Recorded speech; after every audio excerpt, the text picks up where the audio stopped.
Hi po sa ating lahat, ako po si Gerald M. Jimenez ng Mary Help of Christians Theology Seminary. Tara, samahan niyo po ang pagnilayan ang aking kwento. Ang buhay ay parang isang biyahe, isang mahabang paglalakbay. Dahil mag-uumpisa sa pinanggalingan at patungo sa lugar ng nais mapuntahan. Malamang tayo magkakaintindihan dahil yun na rin naranasan. Ang mga pagkakataong may kagalakan at syempre hindi mawawala ang mga pangyayaring may pinagdadaanan. Noong nag-umpisa ang pandemya, di na natin makakaila. Marami tayong pinagdaanang trahedya. Hindi ito nakakatuwa. At sa maraming pagkakataon ngayon, ito ay sobra na talagang nakakasawa. Hindi nakakatuwa.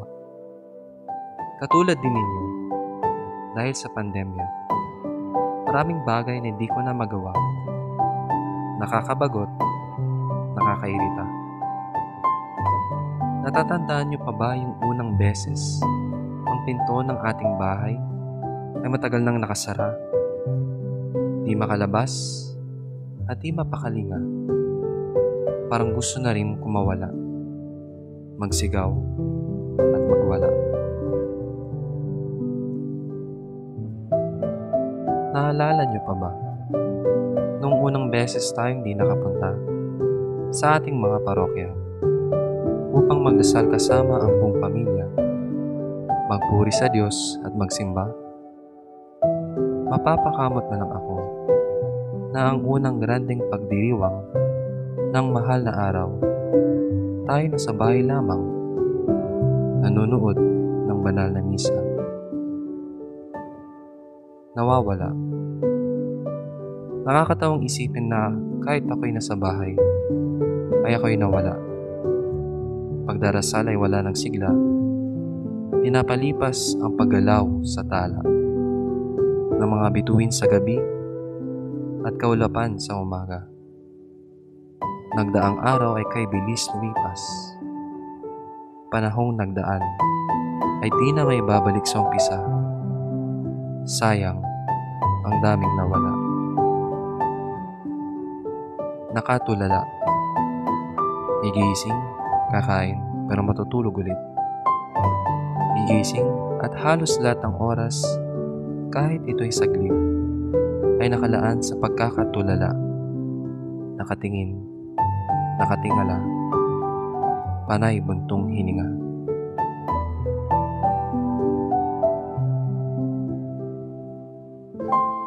Nagduda.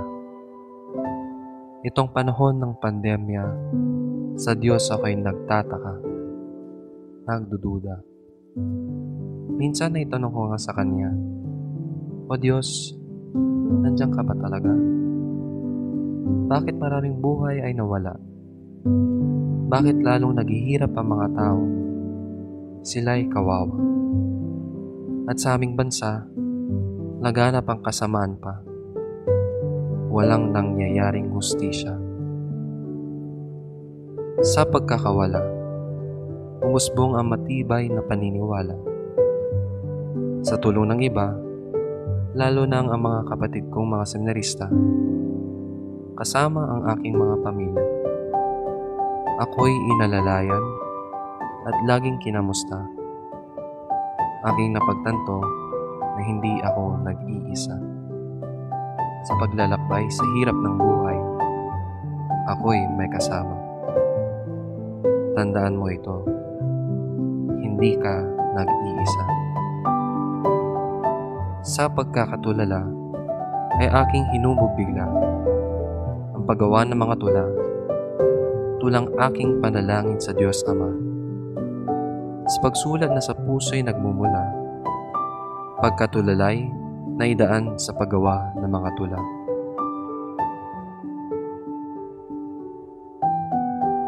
Sa isang tula ay nag-alay din ako kay Nang Maria at ito'y aking ibinulong sa Kanya. Nakakalungkot pong mag-isa, lalo na pagdama talaga ang kalungkutan. walang saya, walang buhay, at sigla. Aking ina, alam kong iyong nadama. Anong kalungkutan sa pag-iisa. Nung si San Jose sa mundo'y lumisan na, at si Jesus ay ginawa ang kanyang misyon niya. Ito'y di kaidali, hindi po ba? Pero sa Diyos, ikaw pa rin ay umasa, naniniwala at nanampalataya. May dahilan din ng pag-iisa. Kailangan sundin ang kagustuhan ng Diyos Ama. Dalito, lungkot ay may papawi na. Mula sa isa pang naisulat na tula, aking inilathala sa teklado ng piano, inilipat ang mga nota. Nakabuo ng isang kanta. Sa wikang Filipino, ang kanta'y pinagmagatang, "Nandito ang ating ina." Ito'y aking inalay sa araw ng kapanganakan ni Inang Maria.